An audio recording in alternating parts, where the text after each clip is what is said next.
A new four-part docuseries called Thunder Bay is set for release this Friday on Crave. The controversial series focuses on racism and deaths of Indigenous people in this city.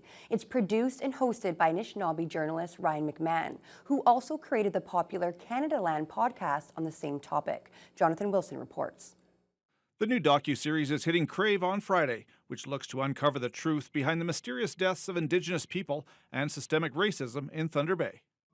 I knew some of what we would find. Do not spit on me! But I had no idea we would find what we did.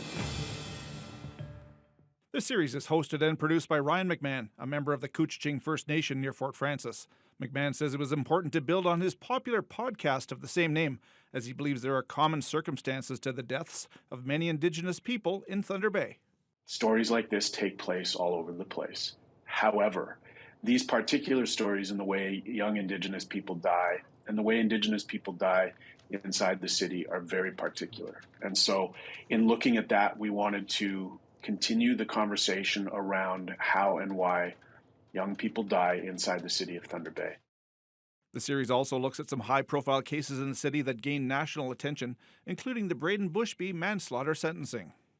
So, like, in the realm of possibility, could there have been someone targeting Indigenous people? There's also a strong focus on the 7 fallen feathers, the Indigenous students that lost their lives while in Thunder Bay for high school.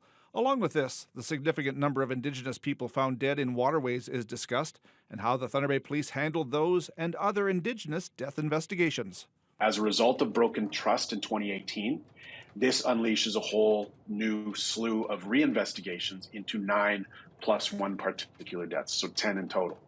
And what we found through the making of this series was that those 10 death reinvestigations were so troubling that those doing the reinvestigations themselves were telling us, we just are not sure that we can trust the source material. For those who did listen to his podcast, McMahon believes this TV docuseries will offer a more nuanced and contextual experience. The first 2 episodes will be released on Crave this Friday, with the other 2 available on the 24th. Jonathan Wilson, TBT News.